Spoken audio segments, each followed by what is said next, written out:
G'day, mates! Welcome to my wild backyard here in the Black Hills of South Dakota. I am Rachel, and today we're going to make a gator skin soap. Okay, so for reals, this is my normal accent for those of you that might be new to my channel. But secretly, I've always wanted to be like a biology nature explorer, work at a zoo, go off on adventures like Steve Irwin. May God rest his soul. He's like my favorite person ever. So today's soap is inspired by one of the coolest things I did during college was take a week-long roughing it trip down to the Florida Everglades and Keys. We went camping and basically just got in nature. It was awesome. I saw so many new species I'd never seen before. And of course, then there's just like alligators laying everywhere. And I'm really excited because right here near where we live in Rapid City, South Dakota is Reptile Gardens. Everybody loves to go there because it's the world's largest collection of reptiles, and they have lots of amphibians and birds and like this really neat dome. They even do gator wrestling shows. So yeah, it's a really cool place to visit, and I'm glad that we live near it so I can take my kids there pretty often. They even have prairie dogs there because we have a lot of those around here. And I asked the gift shop director, hey, would you be interested in some locally made gator skin soap for your gift shop? And she's like, sure, let's try it. I don't know how well it'll sell, but why not? So that's what we're gonna make today. So come on to my kitchen and let's make some gator skin soap. First, I have to say there were absolutely zero alligators harmed in the making of the soap, and ironically, the recipe is vegan. I will put all of the details in the description box down below. I already put in the French green clay and the green tea powder in with the entire batch. And then I did put some spirulina powder dispersed in some olive oil in a separate pitcher because the idea is I wanted to have a darker green swirl in the whole thing. I just put in the spearmint and lime essential oil, so I'm mixing that in with the entire batch, and those behave pretty well. It did not accelerate trace whatsoever. In fact, it almost slows down trace. Now, the idea here is I wanted to have like a green swirl in the whole batch, and then I did an in the pot swirl. However, I wanted to split it up into 5 separate equal amounts with the other pitchers, and what I should have done is first split up the light green batch 5 ways, and then take the spirulina powder batch and pour that portion into the corners of each of the pitchers because it kind of ended up mixing it quite a bit since I had to pour them twice. So that's just something to keep in mind that I didn't really think about here.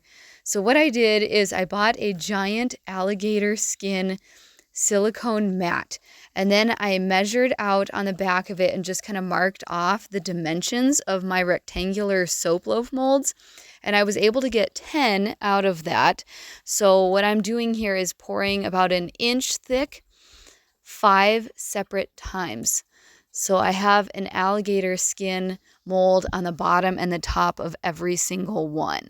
I wanted to make them thin and cut them in thirds for each of these, so that way it would maximize the surface area of the alligator skin pattern that was on each of them.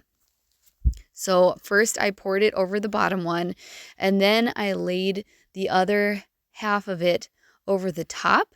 Now, one thing I really tried to avoid was getting air bubbles captured in with each of those little sections of the design, but even though I really poked down on it and tried to like start in the middle and then work it out towards the sides, it still captured a lot of air bubbles. So that's something that I don't know how to avoid. I was a little bit bummed about, and then it was a little bit kind of an uneven surface, which almost looked cool because then it almost looked like the contours of the alligator's body. So I was cool with that, but no way to avoid those air bubbles that I could figure out. So what I did was just make those the bottom half of it. And just to save space, I did 2 layers on a couple of these so that I could get all 5 in. And since it's all the exact same stuff, same color, everything, that was no problem at all. After it saponified and sat for a couple days, the color lightened up quite a bit. And you can see these air bubbles here that I was talking about. I would suggest using more spirulina powder for a dark green swirl to give it a more distinct texture. You can hardly tell with mine. I did unmold after only a day. Normally I wait 2 days just to make sure it's harder because when I was beveling these, it was kind of sticky and tacky and hard to work with. I actually prefer beveling after it's cured for 4 weeks. So this was a bit of a challenge for me. This is not what I normally do, but I wanted to get a good picture for this video. Therefore, I pushed through and peeled them now. So you can see the struggle and definitely how tacky it is. I sure learned a lot from this experiment about what to do and what not to do. And I've already got like 5 other ideas in my head of things I want to try. Let me know if you guys have ever used a silicone pattern mat before and what you think of them, or maybe if you have any tips for how to avoid those air bubbles.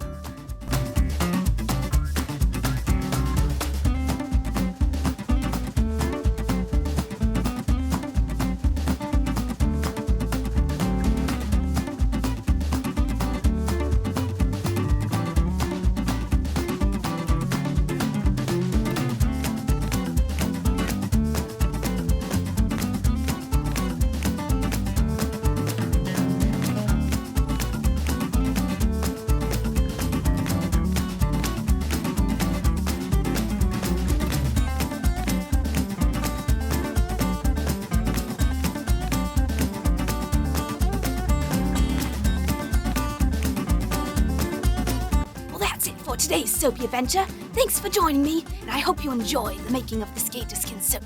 I'll see you in the next one soon, and don't forget, hit the like and subscribe button.